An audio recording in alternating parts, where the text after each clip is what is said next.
Hello and welcome to the Oakland County Megacast. I'm Tyler Keefe in the studios of our flagship stations 89.3 Lakes FM and Civic Center TV.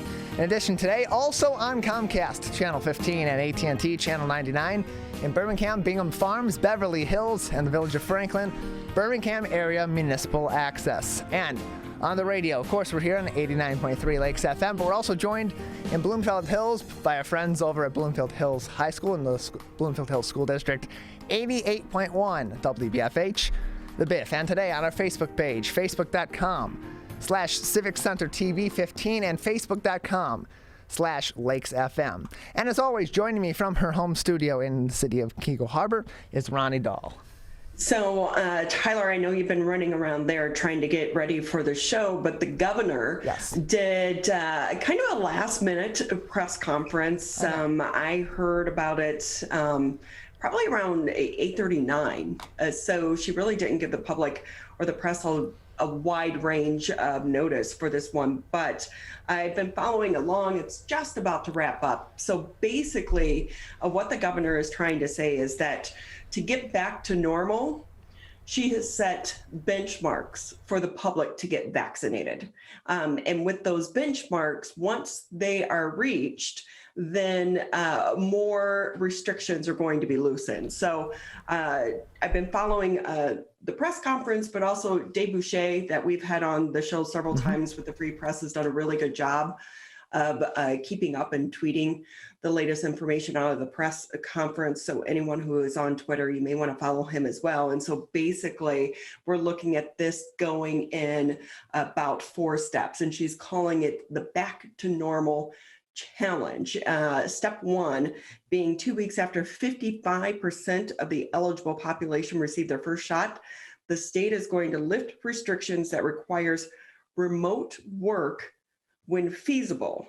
So she is saying, the governor is saying that she anticipates we could reach that 55% benchmark by the end of the week. And then also they anticipate tomorrow that there could be a new order coming out relaxing some of the restrictions currently in place. Really, they have to do with wearing the face mask outside for vaccinated people, just to kind of follow along with the CDC guidelines. Were you able to kind of tune into any of the presser there? I was not. No, I much like you, I didn't hear about it until late this morning. Actually, I heard about it much later than you did. I was checking on our social media before finalizing everything here in the studio, but that I do each day before the show, and just happened to have seen actually a tweet from Dave Boucher from something the governor had said at that particular press conference. Scrolled a little further down to see when that was even announced, and it was announced pretty late, and so I had actually no clue that that was happening this morning, so I have not been able to tune in. That's okay. I'll break it down for you.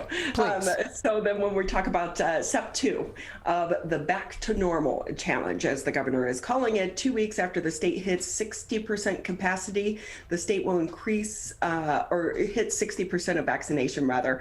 The state is going to increase capacity limits at sporting events, gyms, and other places.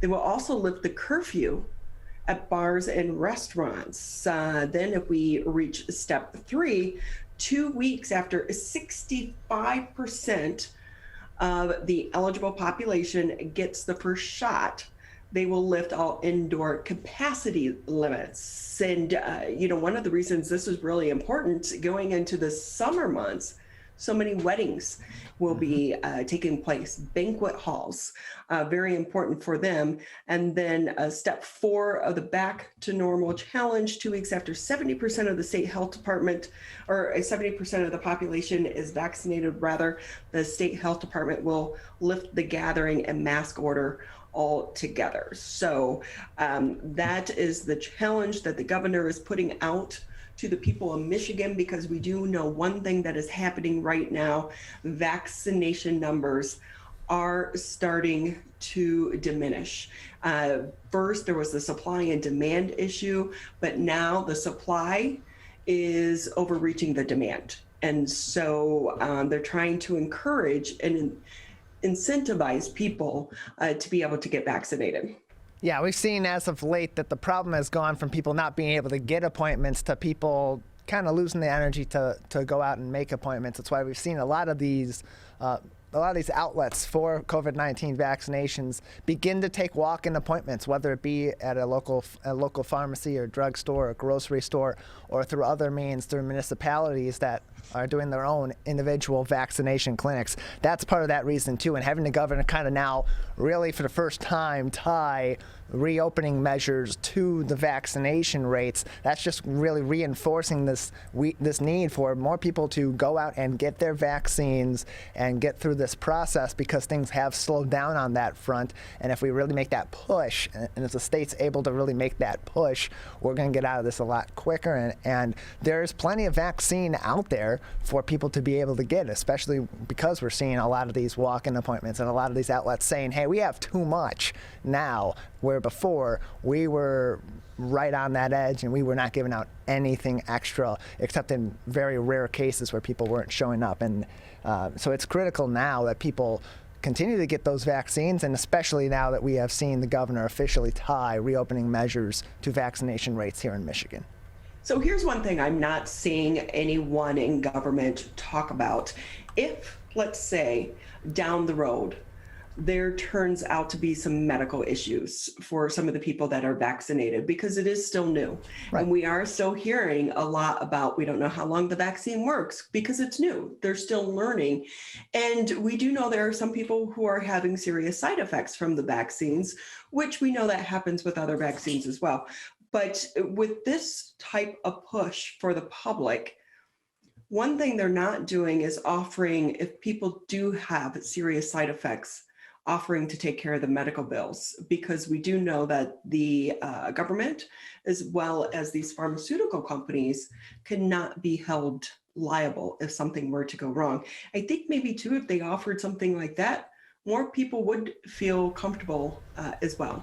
Yeah, I agree. I agree wholeheartedly. I think that people would be a lot more comfortable if they knew that, hey, there's as of now, there isn't statistically showing that there's a high chance I'm going to have any complications with this.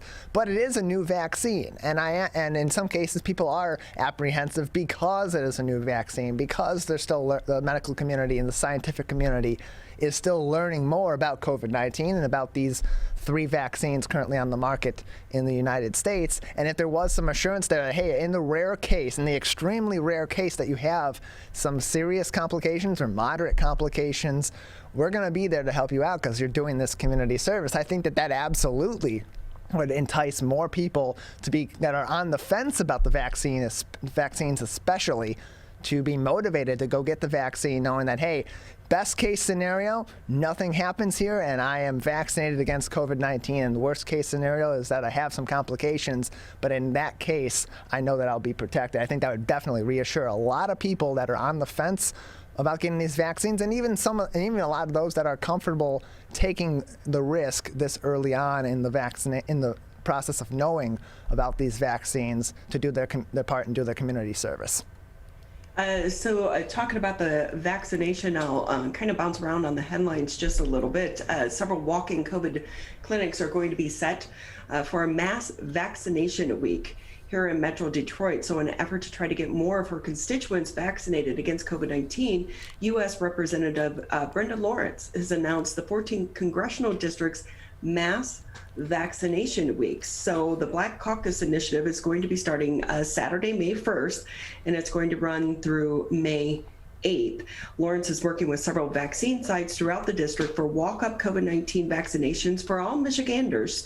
She is also partnering with several organizations to spread awareness and educate the public about the safe, effective, no-cost vaccine. So information for clinics at 2 Pontiac sites, Welcome Missionary Baptist Church, as well as the UWM Sports Complex.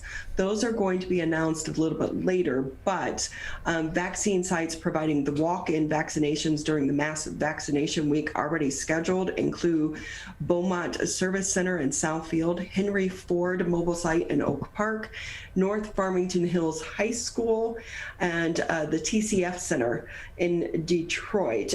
So the days and the times of those vaccination sites are listed on our website, civiccentertv.com, if you're interested in that. So they are really trying to pull out all the stops to make it as easy as possible for people to get vaccinated. Yeah, and that's been the biggest thing lately, is giving people as many options as possible to go out and get their vaccine, rather than a select number of choices to make and say, you gotta make an appointment. It's gotta be whenever there's available, and you gotta put all that effort in to make sure that you can find these outlets and find appointments and then make them fit in your schedule. In this case, opportunities all across the local area, whether you're working outside of the place where you live, no matter which county, Wayne or Oakland County. In this case, there's a mixture of both with the TCF Center and several locations in Oakland County.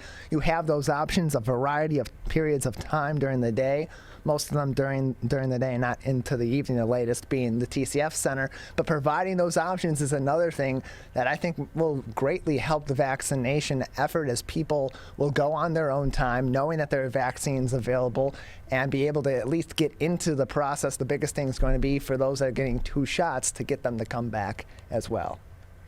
So with that, anyone out there listening, you want to make $50? Well, here's an easy way to do it. Detroit is sweetening the deal to boost the city's COVID vaccination rates by offering $50 per shot to people who bring city residents to vaccine sites. So the incentives are handed out in $50 MasterCard debit cards, $100 for a 2-dose vaccine, and there's no limit to how many residents a person can bring in for the shots under the Good Neighbor program. In a city with the state's lowest vaccine rates, Duggan called the program uncharted territory. So the neighbor who stands to financially benefit does not need to be a Detroit resident, but the person brought in for a vaccine must live within the city. A $3.4 million state grant set aside to cover vaccine-related costs will fund the program, and there's enough in the grant set aside to vaccinate 68,000 Detroiters. So now we are starting to see more incentives attached to trying to get people vaccinated. $50 per shot. Yeah, on top of the apprehension that there's been throughout this vaccination process for some people to go and be comfortable getting the vaccine, now there's kind of that vaccine apathy where people aren't actually taking those efforts. So incentives, like the governor this morning saying we're tying reopening measures to vaccination rates, like the city of Detroit saying we will pay you $50 if you get a Detroit resident to one of these vaccination sites to get them into the process. Incentives, I think we're going to see a lot more of these popping up on some extent, whether it be some small trinket giveaways or it be discounts on for some local events, or be direct payments like we're seeing from the city of Detroit, trying to get people as motivated or excited as they can to go out and get into the vaccination process and try to kickstart or jumpstart the vaccination process again, as it's kind of hit a lull when we've reached about the 50% mark here in the state of Michigan, or the 35% of the 50% to the herd immunity mark. So, you know, what's going to be interesting as we go forward over the next few months, looking at companies and how they handle this, because we know there are different rules and regulations, you know, the legal maneuvers that they'll have to address to try to get their employees vaccinated. And is it just going to be a recommendation, or will some places mandate it? So that's going to be interesting, I think, over the next few weeks and few months as well.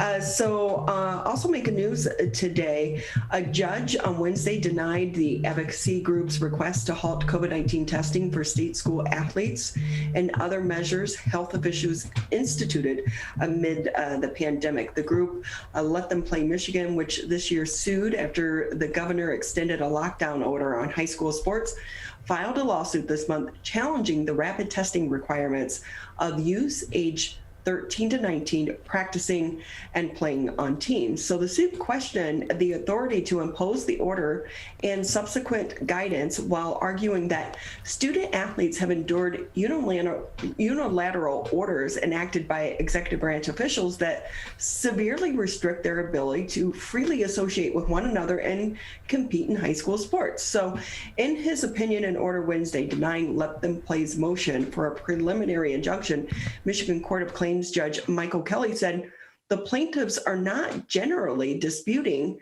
defendants' ability to take measures to regulate or set parameters relating to public health.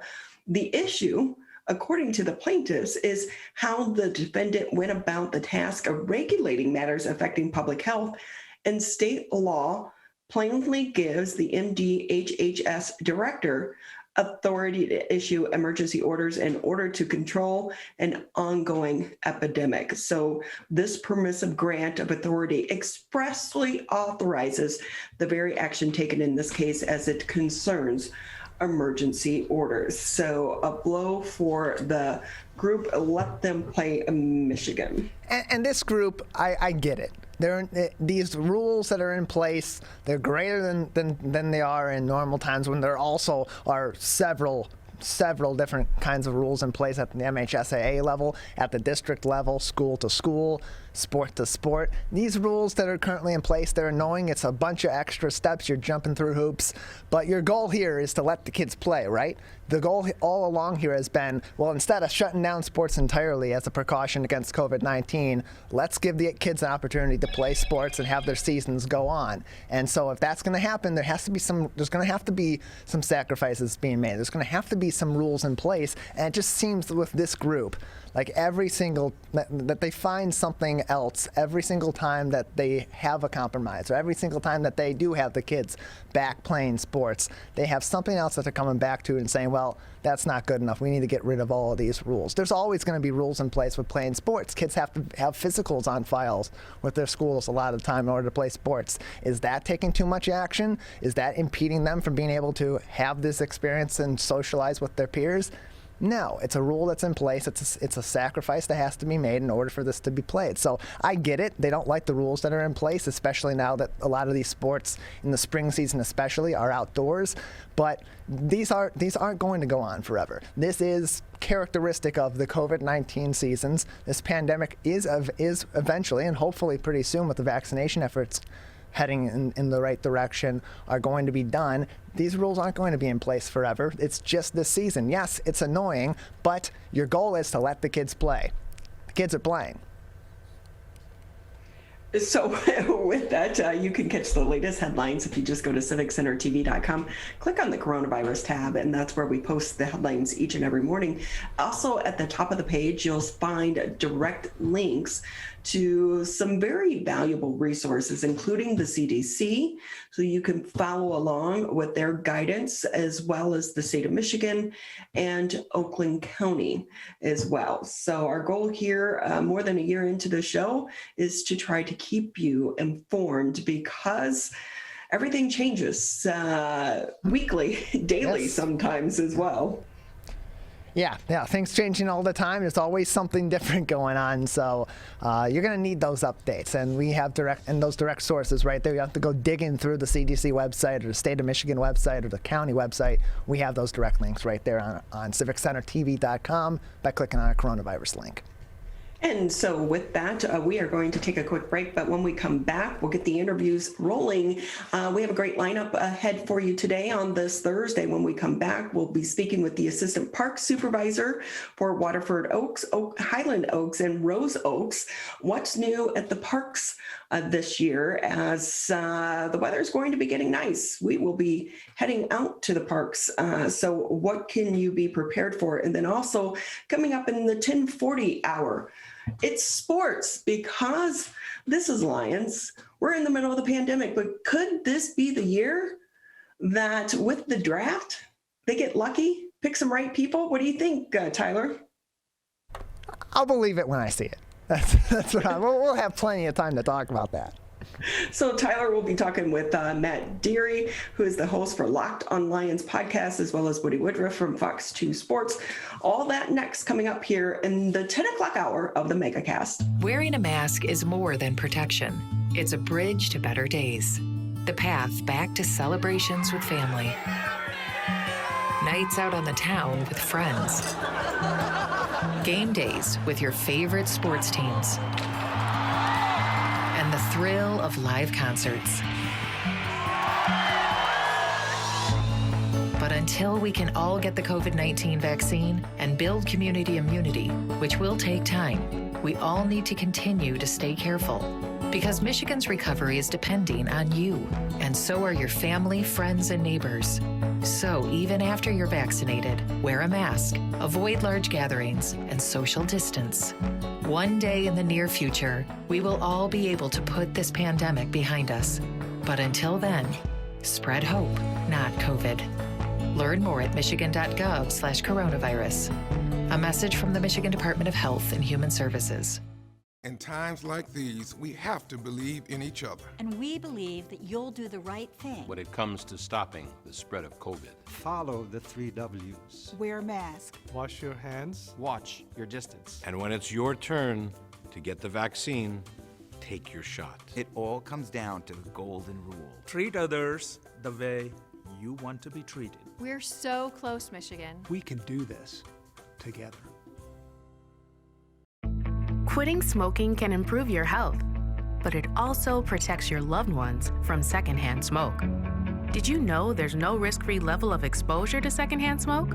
Smoke from cigarettes, e-cigs, and hookah can travel through ventilation systems and harm those around you. So clear the air and stop secondhand smoke. Call the Michigan Tobacco Quit Line at 1-800-784-8669. A message from the Michigan Department of Health and Human Services. I want to get back to seeing my grandbabies every Sunday and smothering them with big hugs and kisses.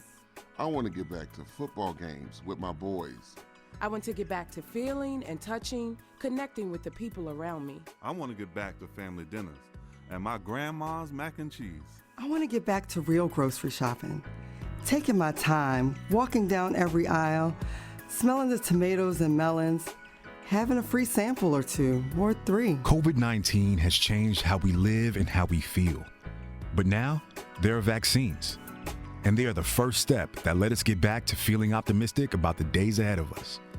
It's okay to have questions. Is it safe? Should I get it? Should I wait? Now, get the facts. Learn more at getvaccineanswers.org so you can make an informed decision when vaccines are available to you. Brought to you by the Ad Council.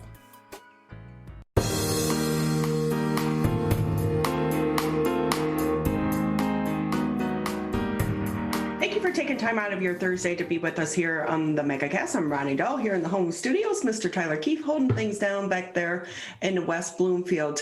I was watching the documentary on Frontline last night about the pandemic and how it's impacted communities throughout the entire world. One thing I really came to realize watching the series was how lucky we are here in Oakland County to have the parks and the green space that we have to help us navigate the COVID-19 crisis. And one of the people responsible for keeping those parks beautiful, Jeremy Brown, he's the Assistant Parks Supervisor for Waterford Oaks, Highland Oaks, and Rose Oaks.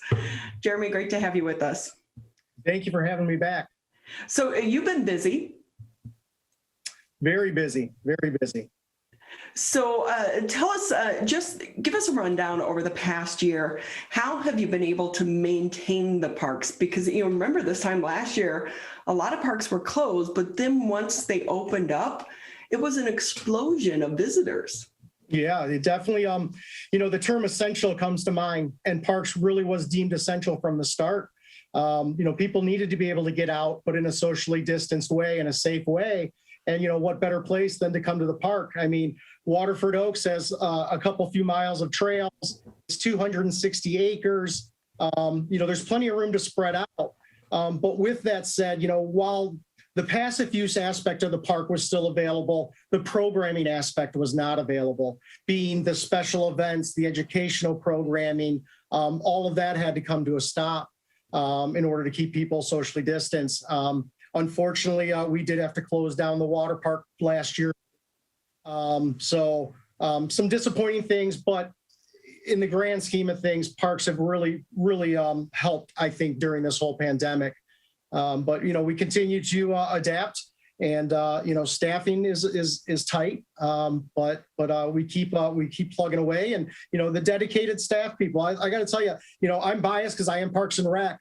But just the team that works at Parks and Rec, there's never anything that we won't do. It's, what do you need us to do? And we try and make it happen all the time. So I think that great attitude and just essential aspect of the community has been great. So we know last year a lot of people weren't traveling. This year, more families are feeling more comfortable to travel. So do you anticipate you're going to continue to see large crowds or a higher number of participants at the parks? Or will people start to travel more and maybe not use them as much?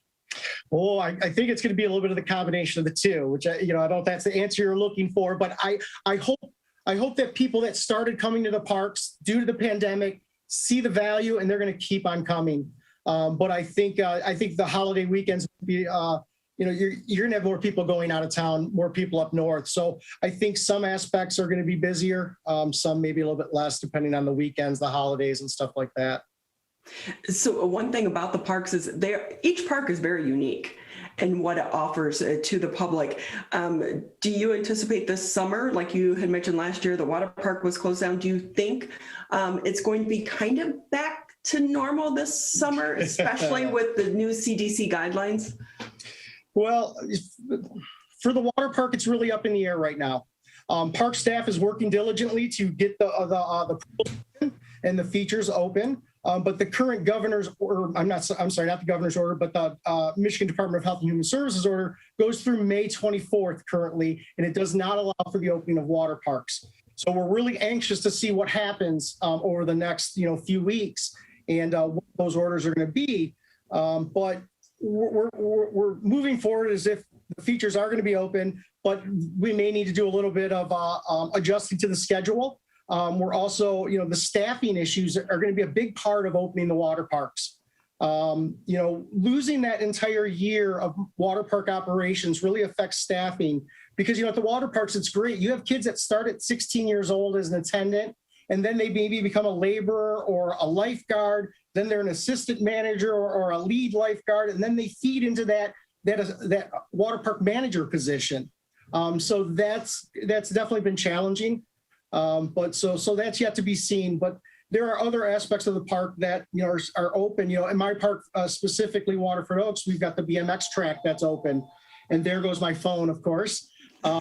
BMX track is still open, so you can come out on Tuesdays, Thursdays, and Saturdays for that. All the trails are still there, playgrounds and all that good stuff. So some changes, but still a lot the same. So with that, how has it been going at the BMX tracks? Because it's one of the few here in the region. It is, as a matter of fact. This BMX track is the second oldest in the country. It was in 1974. And an interesting backstory in that is when they built the wave pool, they took the dirt from the wave pool and they used that to build the BMX track because you have all the hills and the corners and stuff like that. But BMX, a few changes. We spread the people out, of course, a little bit more, social distancing.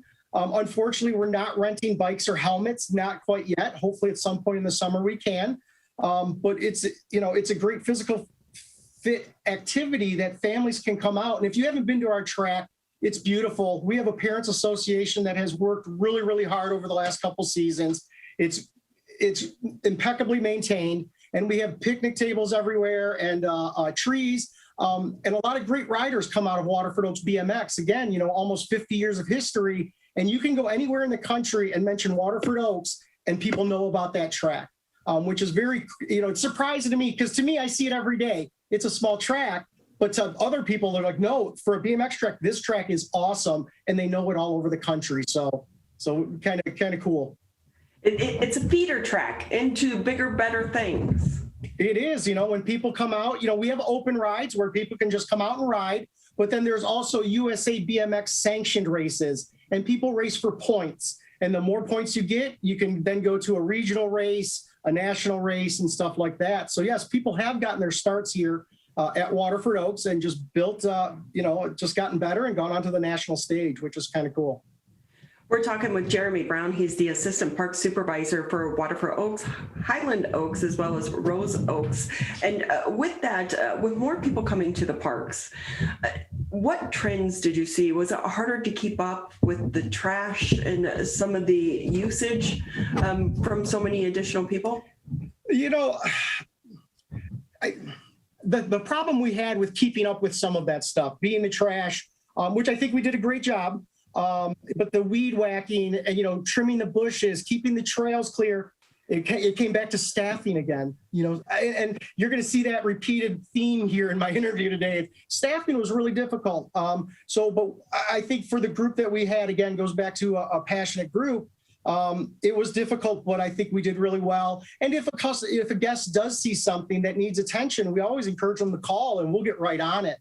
But, you know, I'm sorry, go ahead. But that's what's so hard right now. It's like everyone is suffering and there's in desperate need of staffing. And in one way you would think, especially with the Parks Department, what a great job for a high school student, you know, or a college freshman. I mean, what better job to hang out at the water park or be able to be outdoors and really pick up those skills that can help you in life. I will tell you, there are times I was like, boy, I really wish I would have worked for a landscaping company at some point in time in my life, because once you own a home, you need to learn those skills. So it's sad to see that we're going through this, but let's hope this year we have more students in the younger generation that wants to jump in on some of these jobs. And I think in seniors as well, or even somebody that has a part-time job or maybe a stay-at-home parent. There are a lot of jobs available, but it is a great job for a young person or a senior as well, and for a 50-year-old guy like myself. I mean, I love it. And it's the variety. Every day is different. You know, for me, being assistant park supervisor, you know, one day I'm doing a TV interview. The next day there's a controlled burn. The next day I'm doing a barbecue competition. So just the variety of things to do. And I think people see the value in Parks and Rec. You know, it is a great job. And what's good is the amount of people that you'll meet, whether it's coworkers or guests. And truthfully, I think for a young person, especially to have Oakland County on their resume, I think that speaks volumes as well. I think we run a tight ship. We give very good training. The pay is pretty good. And there are raises. So if you see that entry level rate, you know, it is going to go up. But yeah, we have people that, you know, I worked with a gentleman just last night at the water park getting some stuff ready. He started 27 years ago, you know, and he's got a full-time job and everything, but he has stayed for 27 years. And if you need something, you give him a call and he's still there. You know, and actually the Parks Commission, they've been actually recognizing long-term part-time staff. And we have several that have been with us for 30 and 40 years. So there's something to be said. When I retire as a full-time person, I'm getting a part-time job at the parks. So, you know, we joke, but that's no lie. I will work to the park until I can't work any longer. That really says a lot about the Parks Department and how you guys run it, that you have so many people that come back as they move on in their careers, but they continue to support the parks. And with that, do you guys have a volunteer program at all? We do. It's a very large volunteer program. I'd say until last year, you know, a lot of things had to be put on hold. But there are still volunteer programs available, but on a much a smaller basis. But I actually started 12 years ago as a volunteer. Started out, I volunteered twice, and then I got hired as a part-time position, and I did that for 2 seasons, and then I got the full-time job. So, you know, this is an entry-level job for people that going into other careers as well, but there are also those opportunities to be full-time as well. So with that, with volunteers, I mean, anyone can really volunteer. Just go out, and when you're out walking, you know, be kind to nature. If you see trash, pick it up, throw it away. Sure. Things of those nature. And it's the wide variety of volunteer opportunities that we have, whether it's a nest box, a bluebird nest box monitoring program, or you want to volunteer for our adaptive recreation programs, which I love. You have, you know, in a normal year, a regular year, we would do probably 1 to 2 adaptive parties a month, and to see the people out there dancing and just having a good time, for me, I love that aspect of it. There was also like the adaptive program they at the it's called Youth Abilities. It was like an open gym time for children with disabilities. So I love that. I'm kind of partial to the volunteering with that. But then there's also the natural resources aspect. Again, the bluebird nest box monitoring. You could go out and, boy, it's like my brain is spinning with how many different opportunities there really are. If you go to, I always have to say, go to oaklandcountyparks.com, and you're going to see all these opportunities. So, and there are opportunities for you to socially distance as well. But some of the bigger things, special events, are on hold for volunteering opportunities. But each park is really unique in its own sense. How do you come up with that to make each one its own park? Well, definitely unique. There are a lot of similarities with the trails and the natural aspect. But like for my park, it's our administrative complex. So you've got the whole business end of the parks. Sometimes people don't realize, but parks is, to some extent a business. It's a $30 million a year, operation. So my park administration, but we also have the big water park. We also have the BMX. We have Lookout Lodge, the activity center. But we also have a big playground. So that's different. But then you go out to, you go out to Rose and Highland that I supervise, considered a passive use park. But there's some cool stuff back in there. There's the boardwalks, there's the overlooks, the equestrian trails that people use. But then you go out to Groveland, that's a campground. Or you go to Red Oaks. Red Oaks is a huge, our big water park, but they also have a golf course, they have a soccer complex, and they have a dog park. So everyone is some similarities, but just a little bit different. And so that's why it's important to go out and check all these out. I consider like our parks, the three that I help supervise, they're really hidden gems. They're not on a main road. They're kind of off a little bit, some gravel roads for a couple of them, but it's nice to see them all and see what's different about them. Me, again, I'm a park guy. So, what do I do on my days off? I go to a park, so it kills my wife because we go to a park and it's like, why is that brush pile there? Why is this here? But there's a lot of things that, every park, like you said, it's unique, and it's good to go out and see what makes them unique.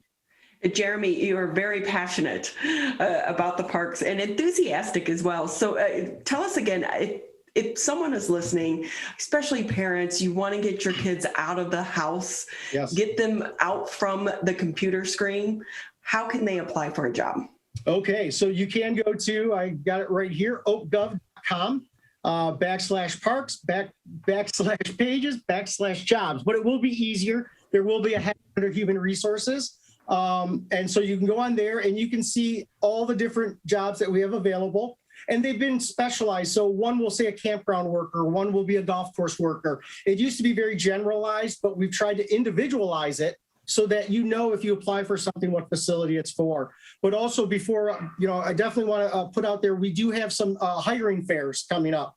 We actually have one this evening at my park, Waterford Oaks, from 3 to 7.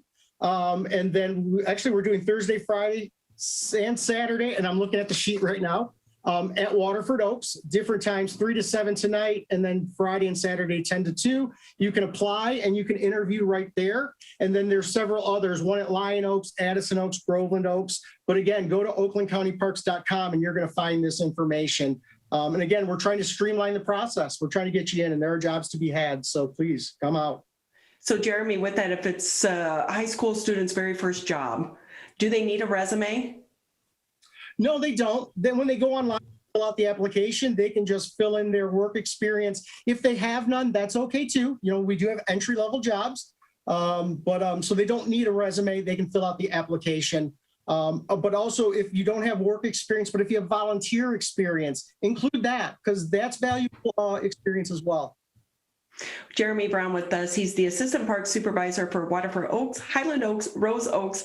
We so appreciate your time, and we hope you get the staff needed this year so that all of you that have been working countless hours can kind of take a break this summer. Yep, that would be awesome. But if we're going to make it happen no matter what happens. Well, we appreciate all the work that you're doing for the community as well. So thank you. Thank you so much. Thanks for having me. I appreciate it. Again, Jeremy Brown with us, Assistant Park Supervisor. They are hiring right now. Our local parks. What a fun job. Please check it out. We're going to take a quick break here on the Megacast. And next up, the Detroit Lions. It's draft day. We'll be talking sports right after the break. Over a decade ago, the journey to a COVID vaccine began. Building upon research on other coronaviruses, scientists continued with months of research and development, 3 phases of clinical trials with tens of thousands of diverse volunteers, then peer review and authorization to deliver a safe and effective vaccine that will protect all of us. Discover the facts for yourself at michigan.gov/COVID vaccine. Quitting smoking can improve your health, but it also protects your loved ones from secondhand smoke. Did you know there's no risk-free level of exposure to secondhand smoke?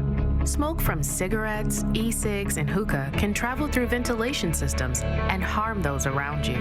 So clear the air and stop secondhand smoke. Call the Michigan Tobacco Quit Line at 1-800-784-8669. A message from the Michigan Department of Health and Human Services. Wearing a mask is more than protection. It's a bridge to better days. The path back to celebrations with family. Nights out on the town with friends. Game days with your favorite sports teams. And the thrill of live concerts. But until we can all get the COVID-19 vaccine and build community immunity, which will take time, we all need to continue to stay careful. Because Michigan's recovery is depending on you, and so are your family, friends, and neighbors. So even after you're vaccinated, wear a mask, avoid large gatherings, and social distance. One day in the near future, we will all be able to put this pandemic behind us. But until then, spread hope, not COVID. Learn more at michigan.gov/coronavirus. A message from the Michigan Department of Health and Human Services. Finally, I just got my COVID-19 vaccine. I registered with my local health department and they called me. I got mine at the pharmacy and my neighbor got hers from the hospital. I'm not a techie person, so I called the COVID hotline and they helped me schedule an appointment. Get vaccinated with the first vaccine you can. Protect us all. Learn more at michigan.gov/COVID vaccine.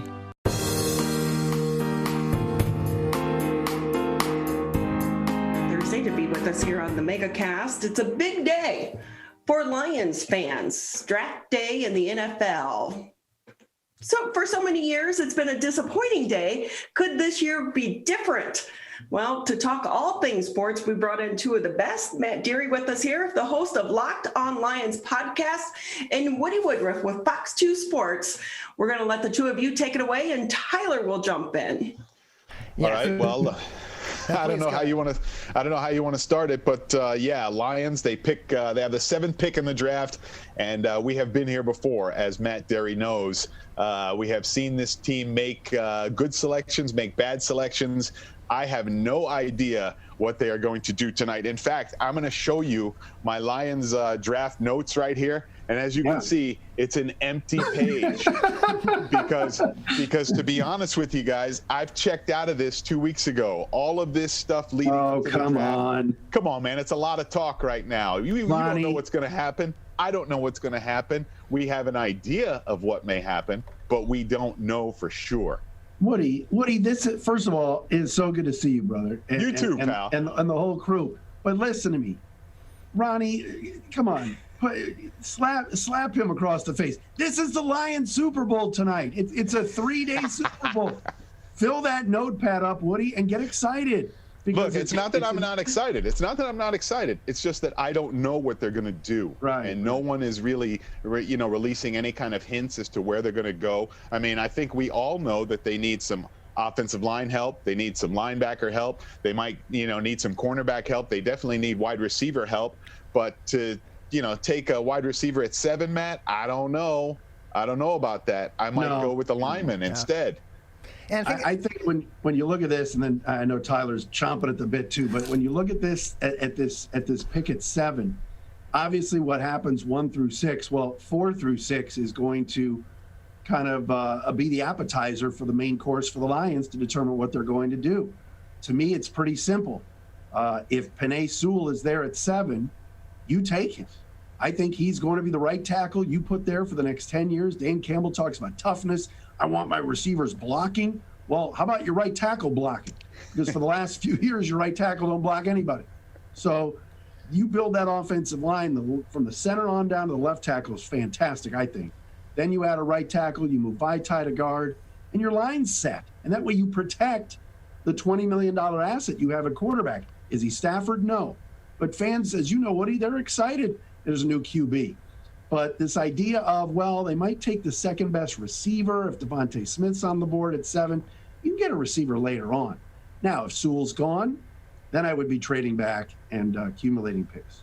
Yeah, and there's plenty of opportunity out there for the Lions to be able to gain some more assets, trade down, and get one of those guys. If they're really looking at a skill guy like a Devontae Smith, they're kind of reaching for him there at number 7. It's different if you're taking a guy like Jamar Chase, but even on top of that, going back to the Penei Sewell situation and the need for offensive line help for the Lions. If you look at past drafts with this team, they've gone for skill guys time and time again through several different general manager administrations and have failed to address the interior in most of those cases. You can have the most talented guy at quarterback, you can have the most talented guys in the receiving core and in the running back core, but if you can't block for your quarterback and open up holes for your running back, what does it matter? So with that, Sewell's got to be the guy the Lions are looking at going into tonight's draft at number 7, hoping that those cards fall. But again, like you said, Matt, it's really going to depend on what happens in picks 4, 5, and 6, and even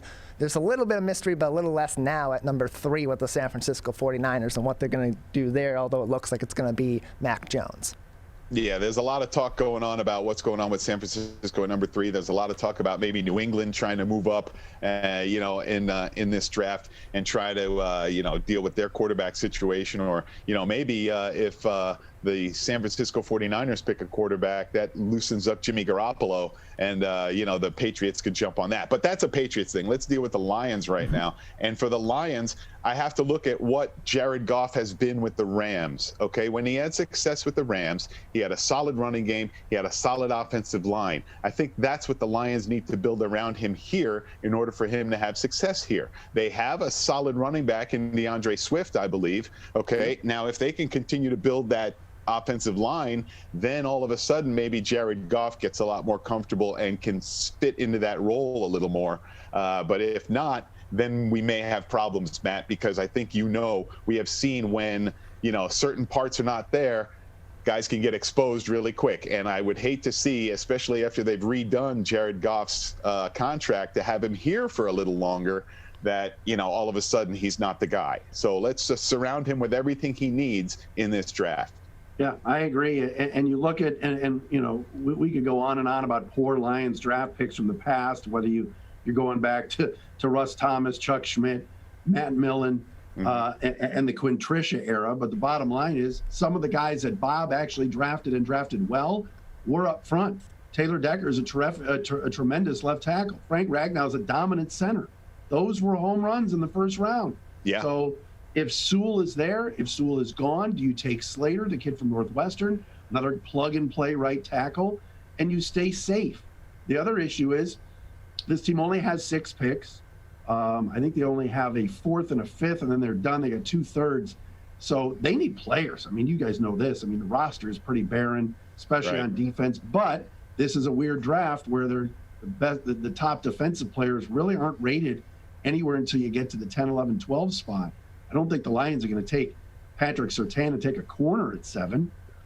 So if you do trade back, the idea of Micah Parsons is appetizing to me as a dominant linebacker because this team's linebackers stink.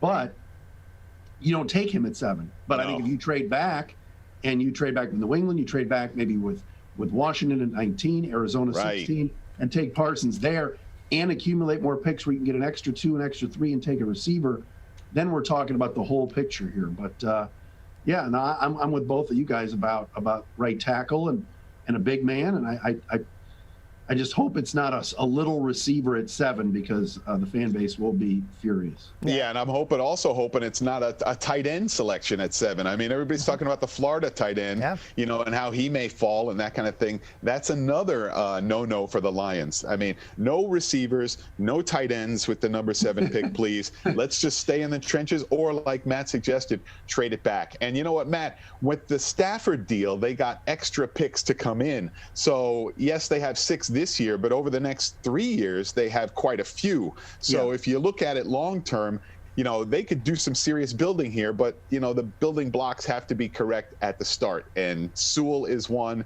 And if he's not there, I'd go for the other lineman that you mentioned, Shelton, I believe his name is. Rashawn Slater. Rashawn Slater. Thank you. Slater. And you got to think about it, too, in the long term. You're rebuilding here. This is a full rebuild, and that's been recognized pretty openly from the Detroit Lions organization. They're not trying to continue to jumpstart this thing or to salvage whatever is left, like we saw going into last year in the final year of the Quinn Tricia era.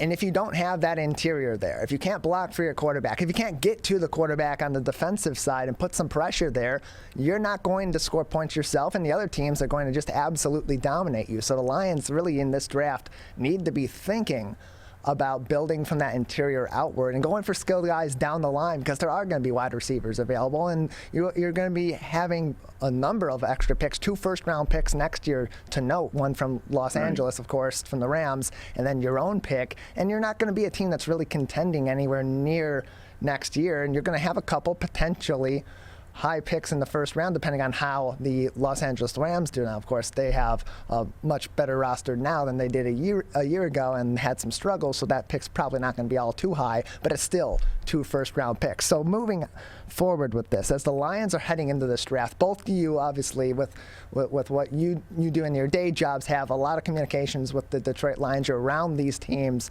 You're around this new administration with Brad Holmes. Any indication of what Brad Holmes' philosophy is going into this draft and what Dan Campbell's is going into this draft, of course, with these teams keeping their cards very close on draft day, which really is as much about maneuvering other teams as it is about getting your guys. You know what, Tyler, you make a good point right there, because I'm starting to wonder exactly what voices in the room are going to have the most impact. I mean, Chris Spielman is in there now. I mean, might his conversation be more geared towards the linebacker? You know, Brad Holmes is in there with Dan Campbell. Are they looking more at the, you know, offensive linemen? I mean, so there's things you have to weigh in the draft room, Matt, and I'm sure that those conversations may even still be happening right now as you get closer to draft time. Here's what we're going to find out. First of all, I don't think anybody knows. I give credit to Brad and his staff for keeping quiet, because you're right, there's not a lot of rumbling. Yesterday, there was the report from Jeremy Fowler of ESPN that the Lions are trying to move up to take Jamar Chase.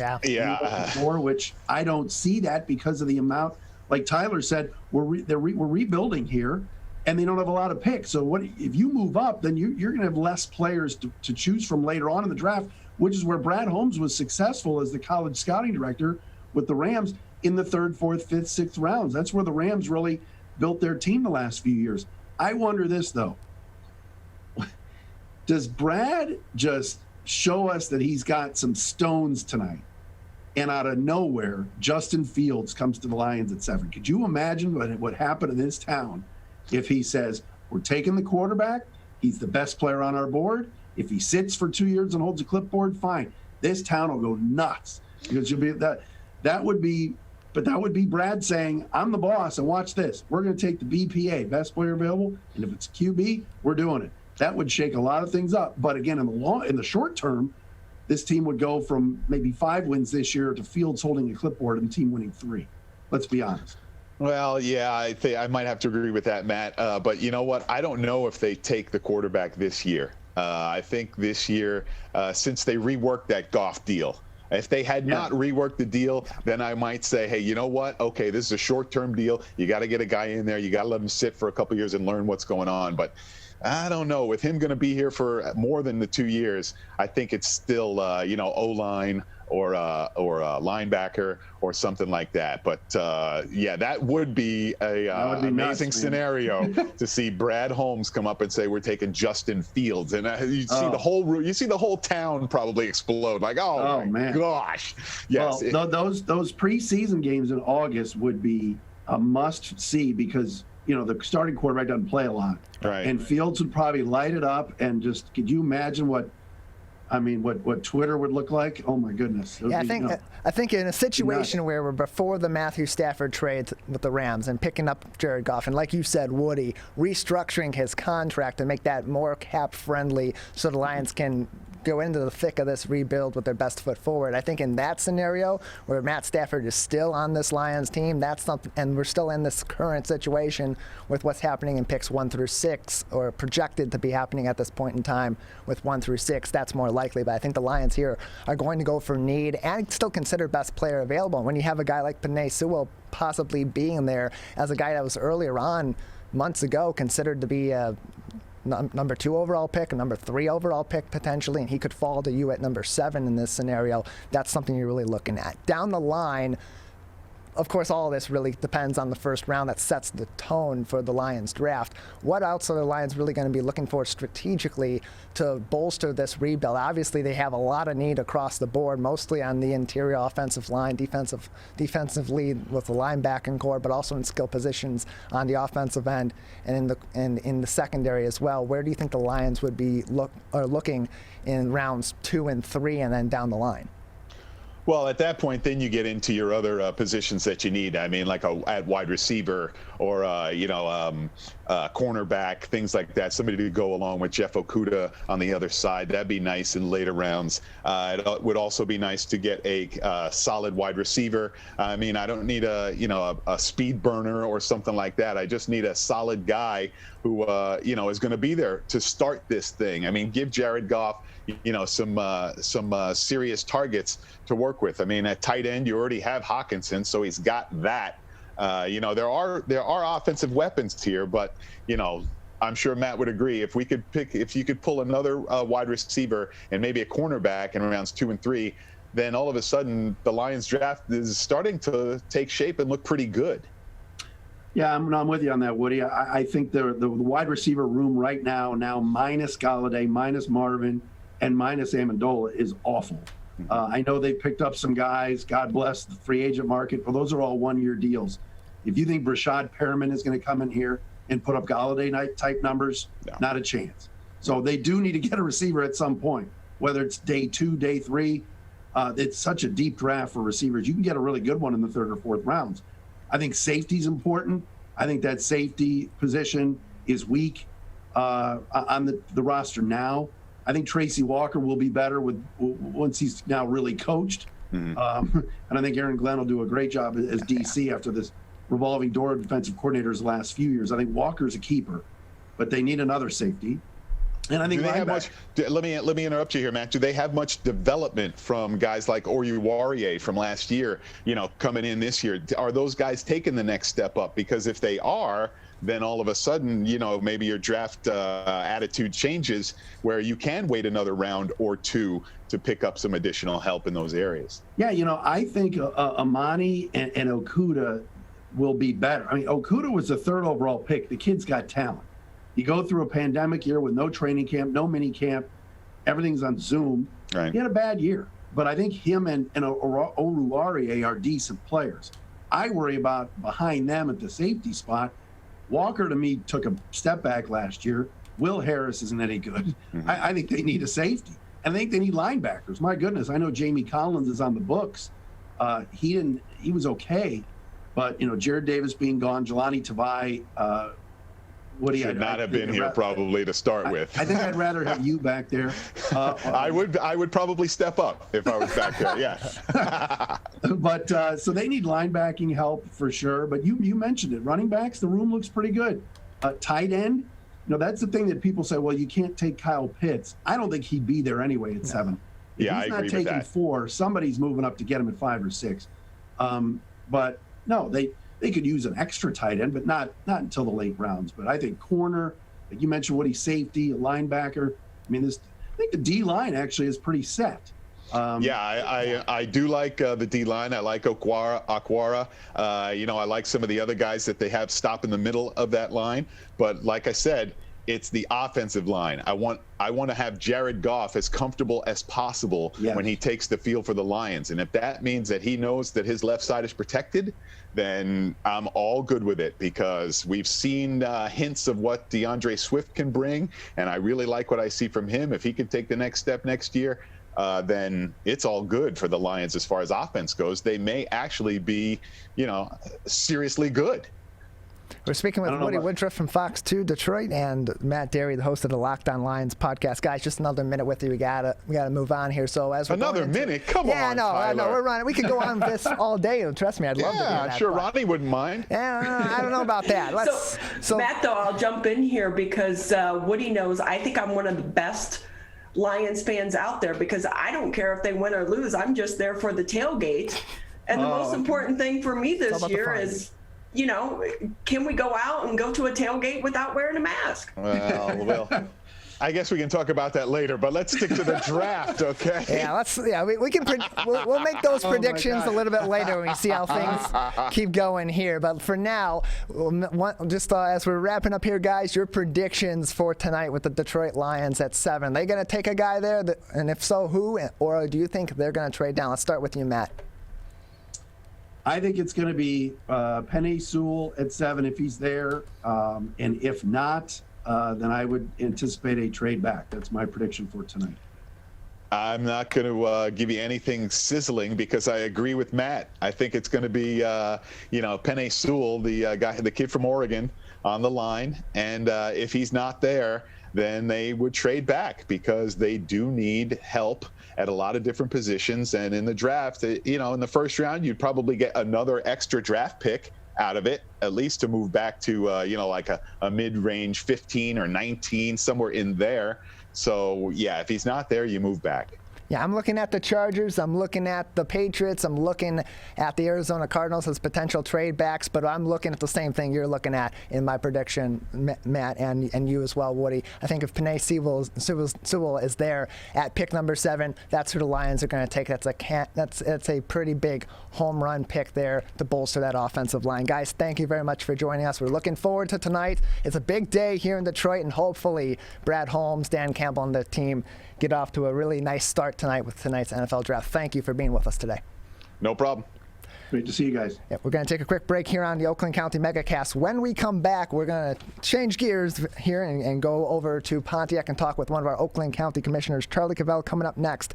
You are watching and listening to the Oakland County Megacast on 89.3 WBLD Orchard Lake and 88.1 WBFH Bloomfield Hills. COVID-19 has caused many families to fall behind on finances and on groceries. But you're not alone. You shouldn't have to worry about putting food on the table. My Bridges offers access to quality food and income assistance to help families across the state get the food support they need. It's easy to apply and easy to start shopping. Apply for services at michigan.gov/MIBridges. A message from the Michigan Department of Health and Human Services. I want to get back to seeing my grandbabies every Sunday and smothering them with big hugs and kisses. I want to get back to football games with my boys. I want to get back to feeling and touching, connecting with the people around me. I want to get back to family dinners and my grandma's mac and cheese. I want to get back to real grocery shopping. Taking my time, walking down every aisle, smelling the tomatoes and melons, having a free sample or 2 or 3. COVID-19 has changed how we live and how we feel. But now, there are vaccines. And they are the first step that let us get back to feeling optimistic about the days ahead of us. It's okay to have questions. Is it safe? Should I get it? Should I wait? Now, get the facts. Learn more at getvaccineanswers.org so you can make an informed decision when vaccines are available to you. Brought to you by the Ad Council.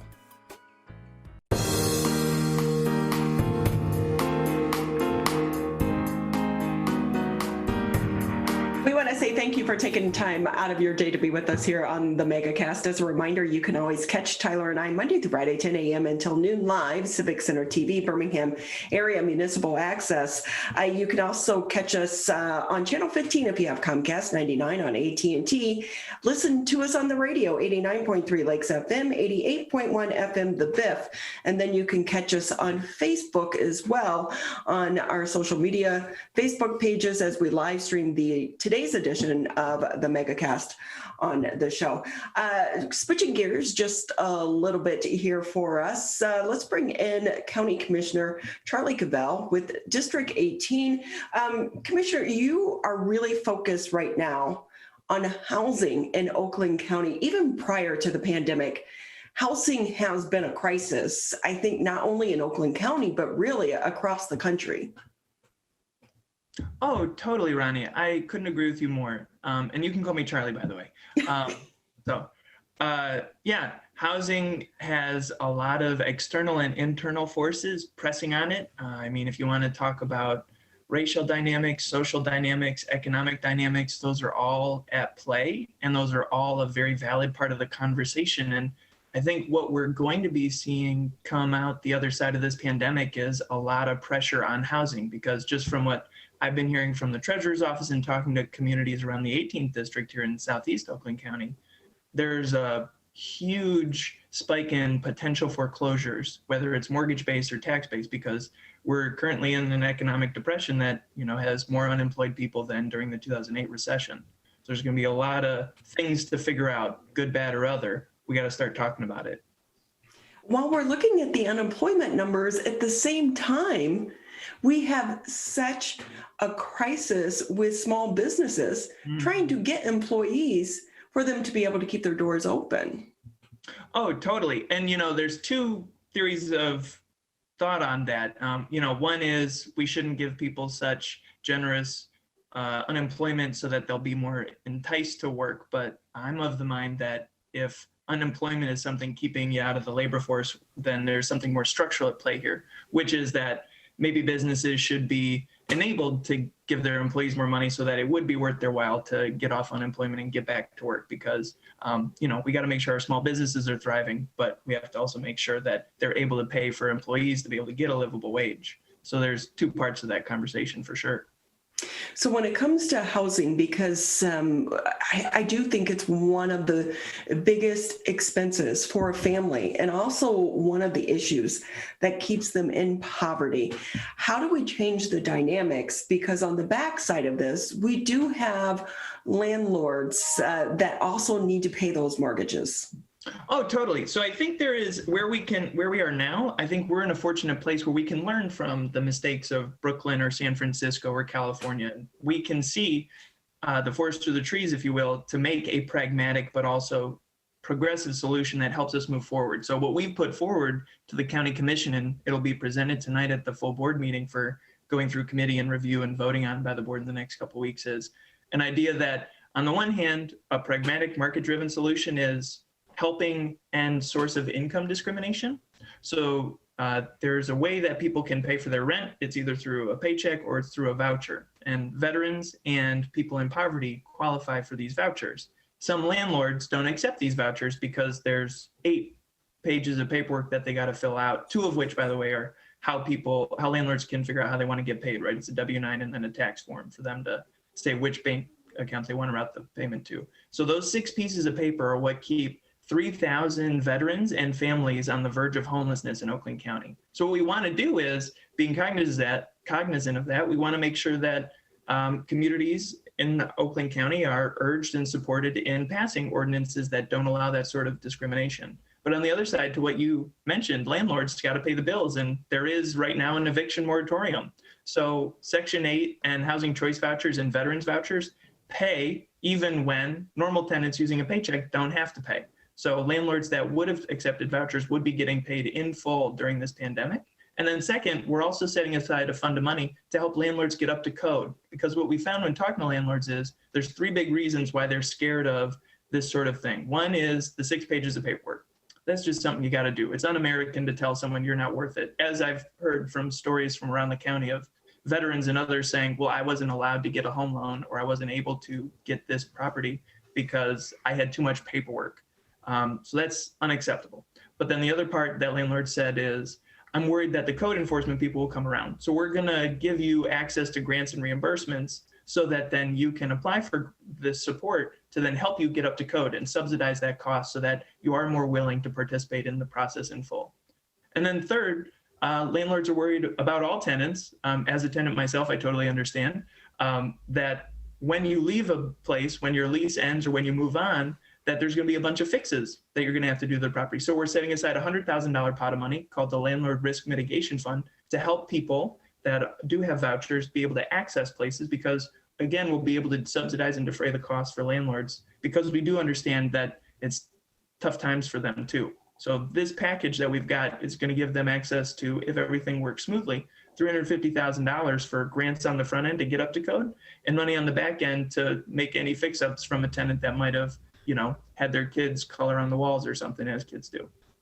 Charlie Cavell with us here on the Megacast. He's the Oakland County Commissioner for District 18. And Charlie, if I can ask you, I have covered more than my share of nightmare stories with housing, and really on both sides of the fence as well. Some of these properties that the landlords or the owners walk away from because the tenants aren't paying or they've damaged them beyond repair. It's going to be so costly to repair them, but also the slumlords out there. So what has been the response from both sides with this proposal? Because really on the surface, it seems like it's kind of a win-win. Thank you for saying that. You would do well in politics talking about win-wins. That's how we're trying to make sure it's framed, because this is months of conversations that are now coming to light, right? We talk to tenants, we talk to housing nonprofits, we talk to legal clinics and law firms, we talk to landlords, and we talk to landlord advocates. I talk to my landlord. I talk to my best friend who owns a property in Ferndale as a landlord. So we talk to all sides, and after doing a listening tour and then really getting down to brass tacks, again, I think this is a pragmatically progressive issue because it's market driven, because these vouchers are based on market rates and they're subsidies that allow people, so there's not big, huge apartment blocks that are gone up. It's giving landlords cash directly. So this allows landlords to invest in their properties. And also this is something, if I could just say it, that's based on Brooks Patterson, the previous county executive, who was a Republican, the opposite party of me. His housing plan for the 2016 to 2020, they have to come up with a 5-year solid plan. This is his plan of how we can help support landlords. And then on the other side is progressive, because we're talking about ending one of the forms of discrimination that still exists and also serves to help keep people unempowered, right? Think about what you can do if you had the ability to become housed, right? That releases a whole host of potentials and opportunities that you otherwise wouldn't have access to for your own life. So we do know, though, another side of this, if the income status is taken away, what about other issues? Like, we know a lot of people who are convicted felons cannot get housing right now. Yeah, and that is actually one of the conversations we've started having, and we think that might be part 2 of a housing plan. So right now we're trying to get kind of the low-hanging fruit of just making sure that everyone here in Oakland County understands how someone can be discriminated based on their income, and not all landlords are doing that. So this really is something that will just be a reminder to everyone that is a good actor, that they can receive this sort of investment and support and subsidy to defray any costs. And then the next step will be talking about what we can do for folks that are trying to get back on the right track, which, if I could just say, I totally understand, because I was raised by a single parent who ended up in jail. So being able to provide pragmatic supports to people when they're needed can really be game-changing. So I know you sit on several different committees there for the Oakland County Commissioners. So many things are going on right now within our community. What is the overall sense from where you're sitting as a county commissioner? Are we on the back end of this, and can we come out stronger, our economy? Yeah, so first, in my 3.5 months on the job, I've never seen it worse, but I've never seen it better, right? Because I'm new. But from my previous work on economic policy or community development, I think what we've got going for us is something that can be transformative in a very good way. We're talking about targeted investments that can create a dividend for the people of Oakland County. thanks to the federal government, we've already received $219 million. Our general fund is $476 million, right? The operating budget is just under $1 billion.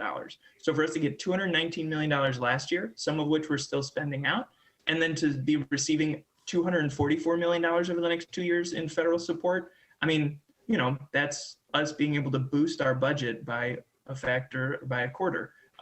So what that means is there's a lot of good problems to have. And one thing that I think people should be aware of is that from talking to our local cities, villages, and townships in Oakland County, they're getting support, but that support is often going to be going into the ground to handle the nuts and bolts infrastructure type things. So then Oakland County could position itself as being the place that talks about what could be done to help women return to the workforce, what can be done to help children be better prepared for success, what can be done to help people return to schooling. There are a whole set of things that we could do with targeted investments that really help us think about what the next generation of life in Oakland County, and, you know, Oakland County being the place that it is, could be the model for the rest of the state and the region and the country if we do it right. So with that, we know the money is coming, but eventually that money is going to need to be paid back. Are we kicking the can down the road for not only the next generation, but 2 and 3 generations from now? Well, first I'll say that these are grants, so the injection of money won't have to be returned to the federal government in any sort of way. But what we are making sure we're extremely cognizant of is that we have 3 years, right? The programs from the if I could back up though, federal dollars are still our tax dollars though. Almost definitely. It's not free money. We're not going out and just printing new free money. For sure. It's going to have to be paid back eventually. Yeah, it's not free money totally. But what we're planning for is making investments, or at least one thing that I'm advocating for as a representative of the 18th district, is how we can take those 3 years where we do have this support from the federal government, which is grants. So those are not loans. They don't have to be paid back they do use our taxes, but that money doesn't have to be paid back. And we have 3 years to then reset and rearrange our economy, our communities, our society in a way that we all think are pragmatic, yet also allowing us to thrive more, right? There are people that have been suffering for years and people that have been unheard that now are being able to be voiced, right? I mean, one of the biggest things that we've seen is, to what you said earlier, unemployment has gone down sharply. And one of the misnomers about that number from the peak of the pandemic is that it's not so much that jobs are rebounding, like you indicated, that small business can't hire folks. It's actually that women have dropped out of the workforce because they're the ones at home taking care of the kids. So that's something that we could start remedying. That's something that's a pragmatic solution. That's something that with a 3-year targeted investment, we don't necessarily have to create a whole host of legacy costs, because we can do a rearranging over the course of 3 years if we do it right. So I'm thinking about, there's so many things on your plate and everyone's plate as our elected leaders. It doesn't matter if it's, you know, the local, the state, the federal. I feel like sometimes, do you feel like you're playing kind of whack-a-mole? But how do you prioritize? Yeah, you know, that is a great question. Thank you for empathizing with our situation. As someone who tried really hard to get this job, I think it's a labor of love. I mean, my fiance might tell you something different because I'm taking phone calls and emails at 9 and 10 p.m. But it really is invigorating to be able to have this opportunity, because the other thing is there's a whole bunch of county commissioners, there's a whole bunch of legislators. I mean, think about the President of the United States, who was in the Senate for almost 40 years and then vice president, you know, just thinking, regardless of party, all the people that have spent their entire lives or careers. I mean, there's county commissioners here in Oakland County that have served for 14, 16, 18 years, and they haven't been given this opportunity to really make an impact that is, I mean, you know, not to undersell it, but legacy building, right? If we do it right. So I think I'm just lucky and happy to be here. So with that, Charlie Cavell with us here on the Megacast. He's the Oakland County Commissioner for District 18. What has it been like? Because on the surface, it seems like our politics are so divisive. Behind the scenes, are you able to hammer out and have discussions? I thus far, yes, and I've tried to be very vocal and active in doing that. Oftentimes, what I've learned is that the caucuses, right, Republicans and Democrats will meet, and kind of the heads of the caucuses will duke it out, and then maybe there will be some negotiation. But what I've tried to do is kind of circumvent that a little bit and have rapport building with our Republican colleagues. And I was raised in part by my grandparents who lived in Appalachia and East Tennessee, so I was raised by a lot of Republicans, and as a Democrat, I believe that there's got to be a better way. And when you boil it down, a lot of this stuff, especially locally speaking, is about whether or not people are going to be served or not, right? County Commission is, the ones that are helping lead the coronavirus response. So that really helps delete a lot of the political rhetoric and kind of posturing. I will tell you, I still do have fun, what would they be called? Fun theoretical jousting matches with our Republican colleagues, just to we rib each other. There's one commissioner in particular who talks about the free market, and I talk about, government should do everything, so it's fun how we just rib each other, but it's all right. You have to have a little of that. Charlie Cavell with us here on the Megacast. Just another minute or two before we say goodbye. Anything maybe I didn't touch on that you want to add? Yeah, giving a politician a minute to talk is, your mistake. So, I think that, again, targeted investments that are based on our shared values, because Oakland County is in a position to really reframe itself for how it can be prepared economically, socially for the 21st century. That looks like childcare, expanding education, enabling a stronger, more deliberative workforce. That means supporting local over attracting businesses. That means talking about fair housing, because that's a problem that's only going to exacerbate whichever way you look at it. So if we start to get a handle on it now, that'll be good. And also another thing just to throw in there is seniors. Oakland County is one of the fastest aging counties in Michigan, and Michigan is one of the fastest aging states in the country. So we have to talk about how we can help our seniors stay happy and whole here.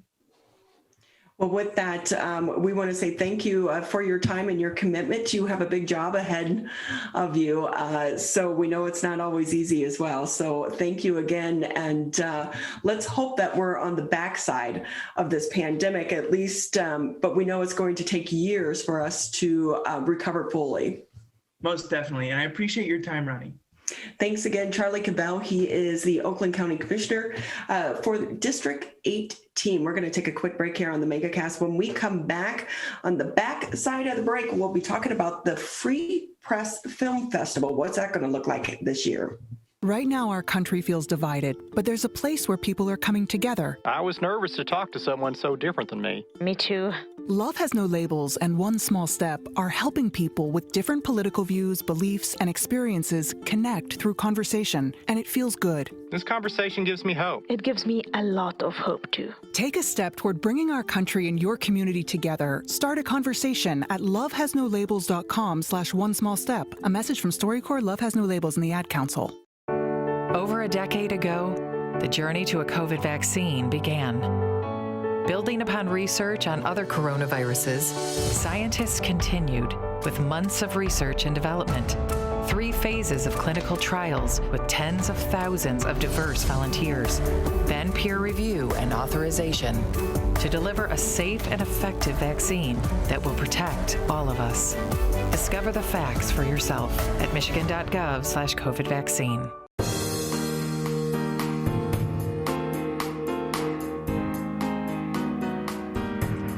We want to say thank you for taking time out of your day to be with us here on the Megacast. As a reminder, if you're unable to tune in to the entire programming, we understand, but you can always catch previous episodes. Go to civiccentertv.com, click on coronavirus, rather the Megacast, and then you can see previous episodes. But if you go to the on-demand section, you can catch just the individual interviews as well.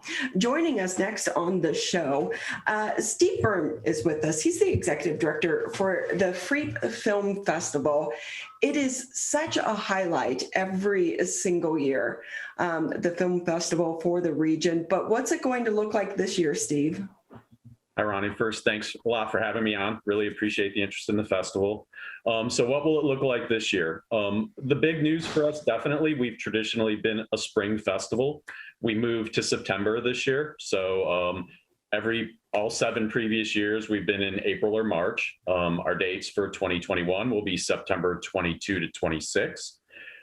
We did that for a few reasons, definitely the pandemic being one of them. We wanted to hopefully outrun it a little bit to increase our chances of being not only a virtual festival, but also safely being in physical theaters. So what exactly will it end up looking like? Right now, we're kind of planning the festival on 3 different tracks. One will include us, being in theaters in pretty much the way we always have been.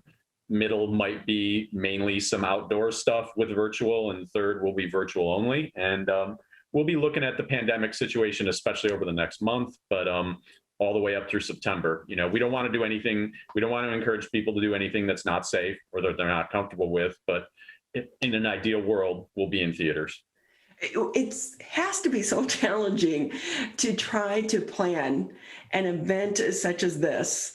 It's like a flow chart, right? So if the numbers are here, we go this way, this here, but that can even change on a weekly basis. Yeah, absolutely. I mean, we're going to plan for, our best case scenarios, knowing that, 2 weeks, we could spend all of July and August going, we're going to be in this theater, that theater, that theater, and then something could happen that we would need to revert backwards. I mean, I will say virtual is going to be part of the festival regardless. So we won't be in a situation, say like in 2020, it was like the festival was like 3.5 weeks away when we figured out that the pandemic was really here to stay.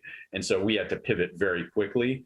But if something similar to what happened this year, we're going to be much more well prepared for a very robust virtual only festival.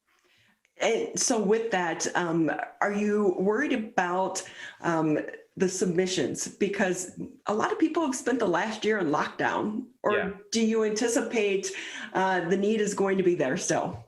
Yeah, my sense is the films are out there, and this is something primarily our artistic director handles, but I think there were a fair number of filmmakers, especially in the documentary world where we tend to focus, who last year kind of put, if their film was done or just about done, they may have went on pause because they didn't want to, they didn't want to be in a festival ecosystem that was primarily virtual in 2020. Everybody was figuring it out.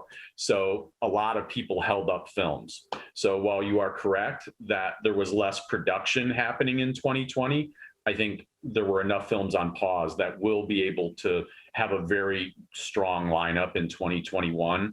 I will say, because of the pandemic, we are expecting to have a few fewer films than typical as well. So that's another reason that I feel confident the lineup will be really strong. Going slightly smaller this year seems to make sense for us. Steve Byrne with us here on the Megacast. He's the executive director for the Freak Film Festival. And one thing could be for those that at least finished shooting prior to the pandemic, they maybe had a lot of extra time on the editing side.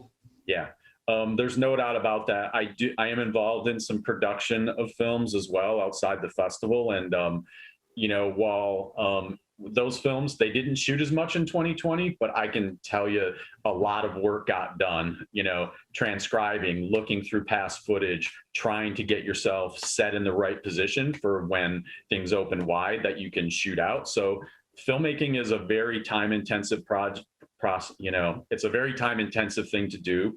And it's not just about turning the camera on. There's lots of things you need to do behind the scenes to make a film turn out well. And I know from my friends, colleagues, and acquaintances in the filmmaking community that people kept busy in 2020, even if they may have kept busy in a different way than they might have expected. So with that, hopefully with the return to the theaters, we do know the governor had the press conference today saying that if we get to 70%, capacity limits are going to be lifted, and that includes for indoors, which would obviously include the theaters as well. But with that, what do you think is going to be different this year as far as attracting filmmakers? Yeah. So, as far as attracting people, I mean, I think inevitably it is going to be different. We're used to not every single one of our screenings, but we're used to having events where people are shoulder to shoulder, where whether you're in a theater that holds 100 people or maybe in some of our bigger venues, up to 1,000, you may see people lined up at the door and every seat filled or 98% of the seats filled. And I think, it's unrealistic, even if all the restrictions are lifted, that we're going to see that sort of immediate return to theaters. I think there'll still be some people who might be more comfortable staying and watching at home. And hopefully those people that feel comfortable and trust that we're providing a safe environment and we're being careful and cautious about what we do will want to show up in a theater. So I don't envision us having tons of events that look like we did in 2019. I just think it's going to be more splayed out. Steve, with that too, because if it's going to be fewer people, you anticipate being able to get into some of these events. Tickets even before the pandemic were hard to get to some of these screenings. So do you suggest people try to buy tickets sooner rather than later? Yeah, well, two things I'll say about that. One, I always encourage early ticket buying. That's great. We traditionally announce our lineup and put our tickets on sale about 6 weeks before the actual event. So we have not announced our lineup yet. So tickets are not on sale. Passes are on sale. So those are ready and able. We're not planning on turning passes off anytime soon. So if somebody feels worried about access, I would encourage, full festival passes are there for the taking. If you'd rather wait and see what our lineup looks like before you want to buy that pass, or if you prefer individual tickets, that's going to be somewhere. We haven't settled on a final date, but it's probably going to be either announced August 15th or August 16th. That's a decision we'll know soon, but right around the middle of August is when full lineup will be available and tickets will be on sale. We will have a few special events that will be announced in the interim. We usually try to make a real big deal of our opening night, and that sort of announcement will be happening sooner, sometime in mid-June.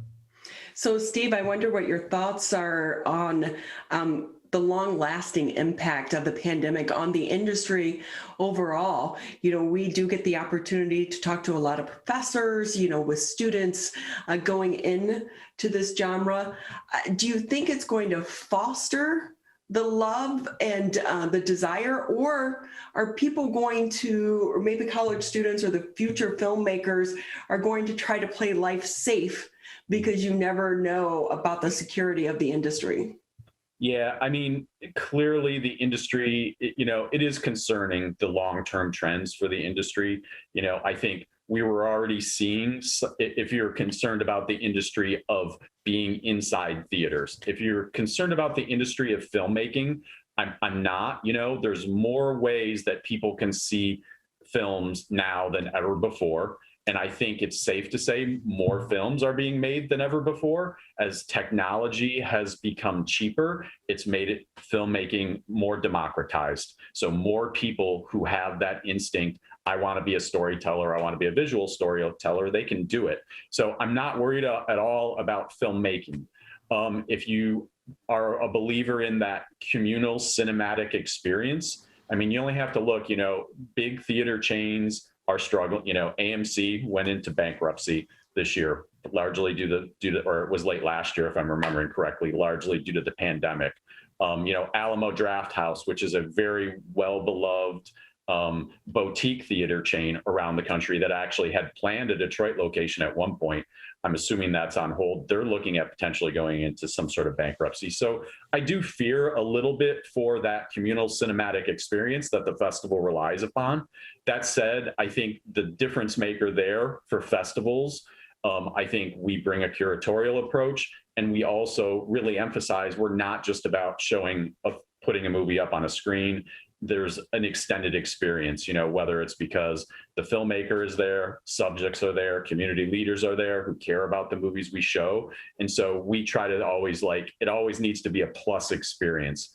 I think, and I'm optimistic that sort of thing will continue to draw people into theaters.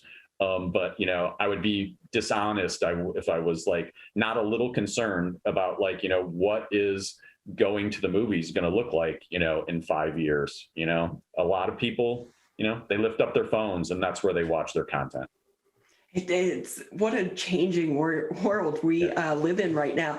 But I do think on the backside of this, it's a great time for documentary filmmakers because of the explosion of, we have Netflix, Amazon Prime, Hulu. They're all looking for content right now. And these are new platforms that maybe were not available 10, 15 years ago. Yeah, I mean, we're in I think pre-pandemic, we were entering kind of a golden era for documentaries without question. This may be a trend that started, about 10 years ago. I think really accelerated it 5 years ago. I mean, Netflix, anytime you look at Netflix's top 10 on any given day, usually there are a few documentaries in that top 10 spot. Certainly Hulu, Apple Plus, all of those, streamers that you mentioned rely heavily on documentary, as does HBO. So I think the ability to get good films seen by people and the appetite on the public's part for documentaries is probably at an all-time high. And that's one of the reasons, when we started the festival, we wanted to attach ourselves to the doc world. We thought it made sense on the journalism side, but we could also see that trend accelerating. People want to see real world content. Steve Byrne with us here on the Megacast. He's the executive director for the Free Film Festival. I feel for so many of these college students right now, especially the seniors, because a lot of them were not able to take advantage of some of the internships that really help guide them into this industry and others as well, because so many businesses were either shut down or not accepting interns due to COVID. I can relate very well to that experience. We hired 5 interns last year, and most of them had just started when the pandemic arrived. And essentially we had to lay them all off. Like, once it became clear there was going to not be a festival, essentially they all, they left immediately or semi-immediately. We are looking at having some interns with our festival this year. I'm in the process of hiring now. Those experiences are going to start off virtually though. So it's not the same thing. I totally feel you. I don't know if you possibly, that said, we are upping our game this year. The festival is, as far as connecting to area colleges, because we're going to have a competition and showcase for student filmmakers. We're super excited about it. We've never done it before. Michigan State, U of M, Wayne State, the University of Windsor, and Oakland University have all come on as formal participants. And so essentially it's going to be a way, the schools are going to filter up some of the best documentary filmmaking that are happening on their campuses. And then we're going to curate that into a program and also, project some awards out towards the best of the best. So it's called Real Fresh. The information, if any students wanted to see some information, it's on our website, freefilmfestival.com, or if you attend any of those schools. It depends on each school where the information is coming from, in some cases through specific departments, but you could start at our website. So we're really excited about that. So, I remember all the excitement for the film industry here in Michigan years ago when they were trying to do the incentives to try to get the movies made here. Yep. And when those went away, the business kind of dried up. Do you think with the focus on trying to grow the economy again here in Michigan, especially post-pandemic, maybe the conversation can get started again with the politicians to try to attract the industry back here to Michigan? Yeah, I mean, my sense is that those conversations and rumblings are definitely happening. That's not an indication that I'm saying I definitely think the incentives are coming back, but it does seem to me for the first time, like maybe in 5 or 6 years, that people think there's a serious chance of it. I think, the Free Press has reported that, Governor Whitmer was open to the idea, but she entered office. There were other priorities initially, and then the pandemic came. So, you could certainly understand why film incentives are not a priority right now. If we come into the clear, my sense is that there's going to be a bigger conversation about it. That's not a prediction on my part, though, that it will definitely happen. there are people who want it to happen, that's for sure. And it wasn't just the film industry, but so many of the side businesses that we forget about, like catering, they really saw a boom. Catering, hotels, truck drivers who need to move stuff around. There's no question that, you didn't have to literally be working on the film to benefit from, the past version of the incentives. My sense is, if some sort of incentives come back, they probably won't be constructed exactly the way they were previously. I think, there was political opposition that there was too much of a handout happening, especially to big Hollywood companies that would come in, be here for a little bit, and then depart really quickly. I think the idea was, generally people wanted to build the infrastructure here. I mean, you've seen, many people may be familiar with what happened in Atlanta. They used film incentives for a while, and then a very large ecosystem of filmmakers ended up moving there. Studios got built, and now there's a thriving industry there that is not entirely built on incentives. It's, the actual ecosystem exists. And I used to live in Wilmington, North Carolina.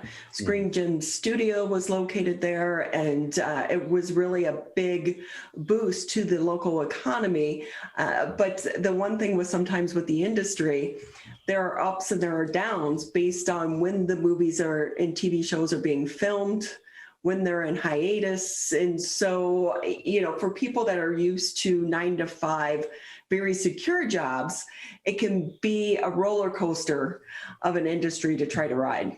It is, absolutely. I have some relatives who work in the industry in Hollywood, not on the behind the scenes side. And, so I hear the stories from them. There are times where they're so busy and so happy, and then a project ends, and then there's that uncertain period where they might go 2 or 3 months without anything to do, and they're waiting for that next booking. It can be really stressful. It definitely can be very stressful. Steve Byrne with us here on the Megacast, Executive Director for the Free Film Festival. Steve, just another minute or two. Anything maybe I didn't touch on that you want to add before we say goodbye for the day? The only thing I would say is, we really hope that we'll see people in theaters. If we don't, and I hope people will trust us we're not going to try to push people back into an unsafe situation. We're going to try to be careful and encourage people to do things that are safe. And if it turns out that we can't be in theaters this year, we will still have a very strong lineup, a great film festival that you'll be able to stream easily from your home. So I'm hoping that you'll have both options. And I think that's probably where I'd end it. And so do you think too, though, going forward, that the virtual side could stick around as well because you can reach more people? I think very much the film festival world, the word you hear now very frequently is hybrid, and that virtual is never going to go away. Well, do I have 1 minute? There's one other thing I'll say. Go ahead. If there are any local filmmakers who have documentaries that they think might be of interest to us, I encourage you to reach out. You can email us either through the website or at freefilmfestival@freepress.com. We've always strongly played up films that have strong local connections. And so if you have something along those lines, please let us know about it, even if it's not going to be ready for 2021, but might be coming down the road. We really appreciate that. And again, the festival is the end of September, correct? Yeah, September 22 to 26. Great. Thank you so much, Steve. We appreciate your time. And as it gets closer to the festival, we hope to have you on again. Absolutely. I really appreciate your interest. Thank you so much. Thank you. We're going to take a quick break here on the Megacast. When we come back, Greg Flynn, the chief of the West Bloomfield Fire Department, our good friend, will be with us here on the Megacast. Wearing a mask is more than protection. It's a bridge to better days. The path back to celebrations with family. Nights out on the town with friends. Game days with your favorite sports teams. And the thrill of live concerts. But until until we can all get the COVID-19 vaccine and build community immunity, which will take time, we all need to continue to stay careful because Michigan's recovery is depending on you, and so are your family, friends, and neighbors. So even after you're vaccinated, wear a mask, avoid large gatherings, and social distance. One day in the near future, we will all be able to put this pandemic behind us. But until then, spread hope, not COVID. Learn more at michigan.gov/coronavirus. A message from the Michigan Department of Health and Human Services.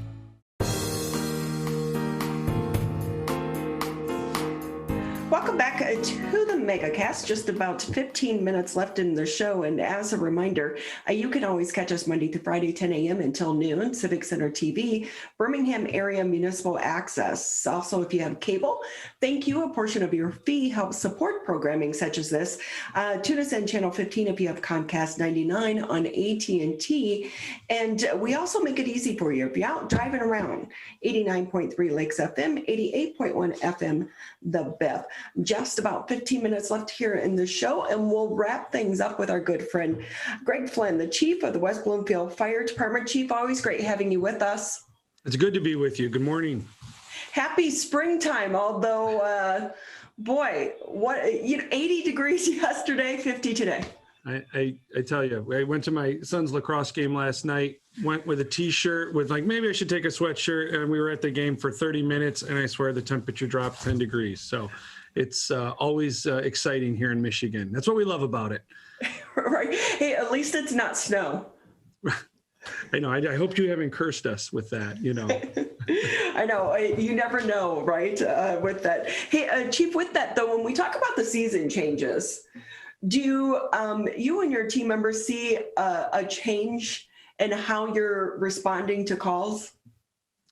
Oh, sure. The types of calls that we go on, some of them are seasonal, as people start to put their boats in and they get out on the water, or, more outside activity, sports related injuries, whether it's on a soccer field or at a softball game. So there's just those heat related emergencies, as we all hope that temperature does start to rise a little bit. So there are some different things that come, and one of the big things that comes with this time of year, Ronnie and Tyler, is the spring weather, where we can have some more serious storms and wind. And that's where we start to really rely on our friends at like DTE and helping to keep your power on and your air conditioning going and all those kinds of things. And I know that storms, I think, are expected a little bit later this week. And it's so dangerous when you do have the tree limbs that come down on the power lines.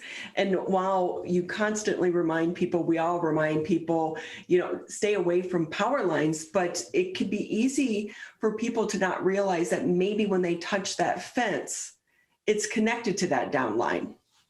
Sure. And we'll see residents when there's a down power line, let's say over a shed or some kind of outbuilding on the property that may be sparking or having some a little bit of fire even on top of that, where they're pulling out their garden hose and they're about to spray it. Often when people see us on those scenes where there's an electrical fire, they kind of will look at us like, well, why aren't you putting that out? And the big reason is because that electricity can even travel through the water. So, if we do make an attack on that, there are bursts of water so that there's not a constant stream going all the way back to the firefighter. And so there's just those little nuances that, if we try to take it in an all hazards response and the safety of the community, but also the safety of our own staff. So with that, Greg Flynn, the chief of the West Bloomfield Fire Department, joining us on the show here. One of the great events coming up here is the Household Hazardous Waste event, because so many people right now, because of the pandemic, they're cleaning out and clearing out. Mm-hmm. What do you know to bring and not to bring? Well, there's lots of literature on the township website, which will keep me from stepping in anything that I'm not supposed to be in. But our development services and the planning department and the team over at Town Hall put that on, and they just do a fabulous job. I can tell you that traffic during the hours of the event all around Walnut Lake in front of the campus there, the township campus, you will expect delays as people are bringing in the old paint cans, with a little bit of paint in it, or that Mountain Dew bottle that clearly doesn't have Mountain Dew, but that was that one thing you thought you might need, so you put it into a pop bottle, which we absolutely would discourage you from doing. But we know that at times that's the only thing that's handy, and you just don't know all of that stuff comes in, and the team there will sort that out, get it in the right pile, and we'll dispose of it safely. And so again, when is the event? Is it this weekend? It is this weekend. Yeah. I don't have the hours in front of me, but a few clicks, I probably could get that up if you. Actually, I'll pull it up. But I'm sitting here going, how is it May already this weekend? I'm like, it is going by so quickly. But yeah, so it's going to be. It should be this Saturday. Yes, it starts at 9 a.m. until 2 at the Civic Center complex there on Walnut Lake Road. So if you're going to be in the area, just know that usually there are some traffic delays.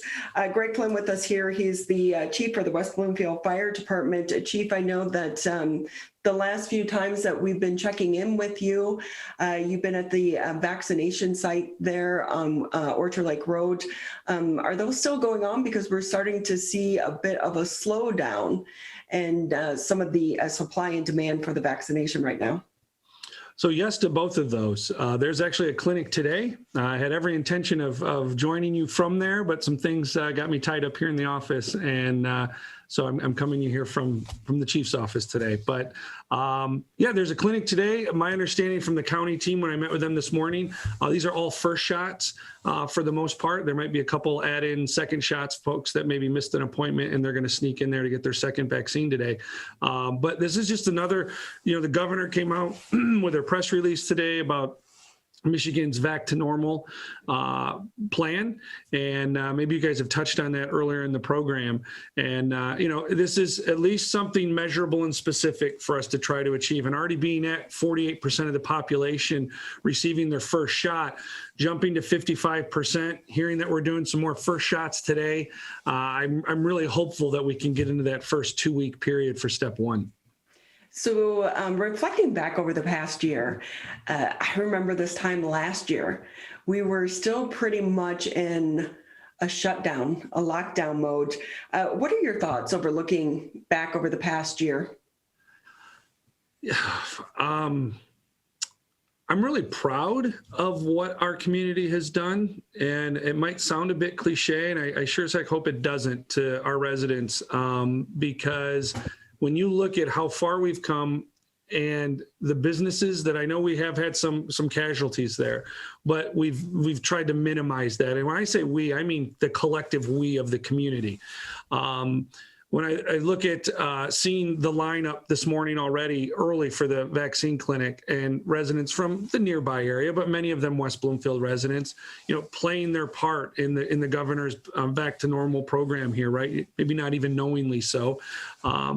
We're doing good things. Our school district was on it and, working with closures and openings and keeping staff safe. I just very proud of what the community has done, and a sigh, like I guess I do feel some relief when I'm getting these COVID reports, which I get every day from the previous set of call data that the 911 center brought in, and seeing 000 of people calling in with COVID symptoms.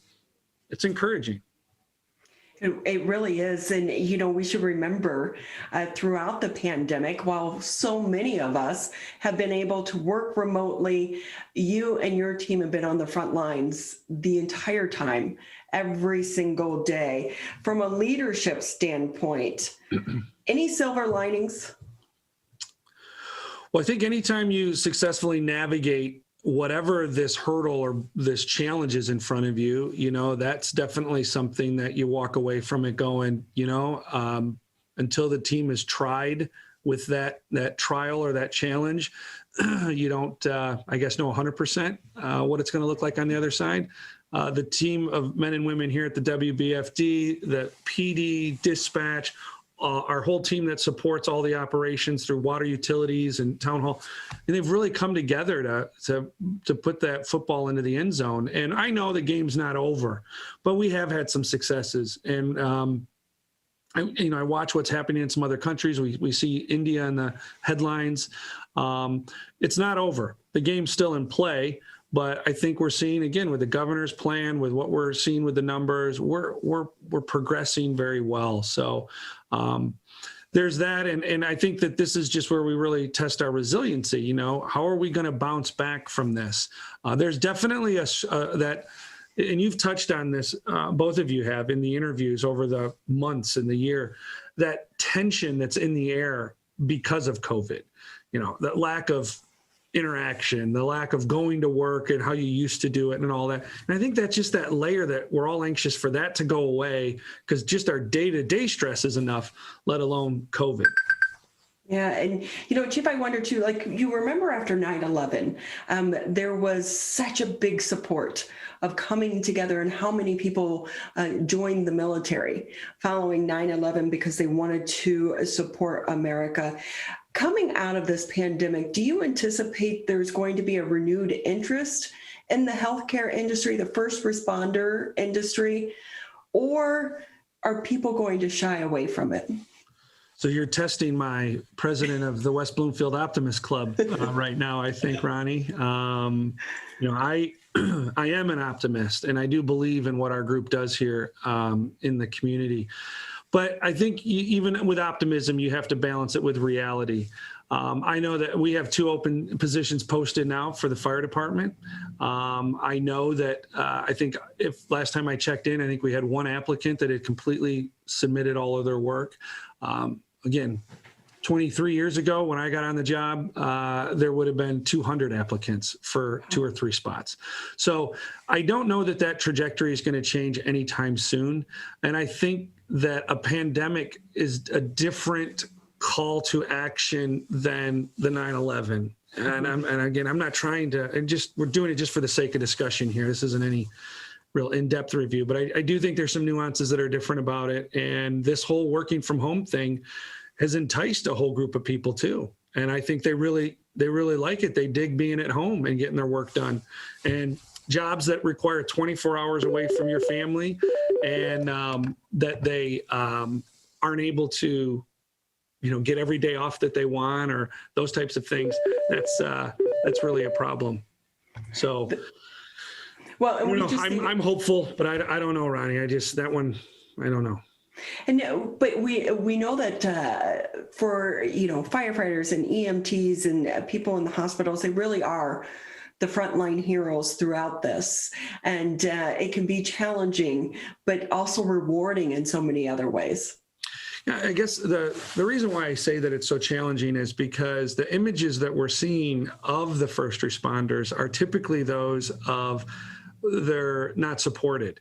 That the management at the hospital is not supporting them, or they're overworked, and those are realities. Don't get me wrong. I'm not trying to debunk all of that, but there are so many successes. There are so many stories that you hear from patients that recovered who talk about the nurse that was by their side through the whole time that they were sick, or the paramedic that came into the house and was able to help out with some things with grandma because nobody else could go in there because they weren't vaccinated yet. I mean, these stories are out there too. They just don't seem to be helping to push the message of what it means to be in public service. And I probably am not doing a great job of selling it right now by not saying all the positives about it, but that's really what it is. And while there may be fewer people applying, we're hoping that really is the cream, that those are the people that really are digging deep and saying, even through all of this, this is what I want to do. And those are exactly the people we're looking for. With that, Chief Lynn, just another minute or so with you. Think back to your first rescue. Those memories have to stick with you even after a long career. Oh, I think back to the first days here. I think back to my first day working at the Goodrich Volunteer Ambulance Base up in Goodrich, Michigan, just north of Ortonville there. It's all I've ever done. And I wouldn't change a thing about it. I had a very good career and hope to have at least a few more good ones here. But those that are interested, I would encourage anybody in the listening area, reach out to your local fire department, EMS provider, police department, talk to the officers, talk to the firefighters, learn about the job, come in and do a tour of the station and get to know them and look at it as a real career option. You know, I'm hoping we can partner with you guys come this fall. We're going to run a Fire Ops 101 for youth, to try to recruit younger people to come into the job. And we're going to do that with our friends out at OCC at their emergency training center out there, the Crest Center. That's really such a great way to get them interested. You know, I was lucky enough to spend the first 24 hours with a new recruit for the Detroit Fire Department. His first 24 hours on the job, and he had a camera following him the entire time. No pressure there, right? But just that eagerness. And it started because he grew up down the street from a fire house there in Detroit, and, you know, seeing the fire truck and talking to the firefighters, and that plants the seed. Mm-hmm. And he's still on the job today. And so it really is important to try to get them engaged at a young age to see what a difference that they make in our community. Because, you know, if people don't sign up for these jobs, what's that going to mean for all of us long term? For sure. Yeah, there's going to be a negative impact, and I see that, and I feel for, again, not trying to dip my toe into this pool, but the law enforcement side is really feeling that right now, and we need good people. We need to realize that some of these instances that come up don't define everybody in that workforce, and that's an important conversation. That needs to be part of the conversation, and the other components are very important as well. But we need good people filling these roles, because all those public servants do have a role in the community. Very much so. Well, Chief Flynn, we always appreciate your time, but also the work of you and your team members as well. Well, thanks for including us. We appreciate it. That's going to wrap it up for the Thursday edition of the Megacast. Tyler and I will be back bright and early tomorrow starting at 10 a.m. This has been the Megacast.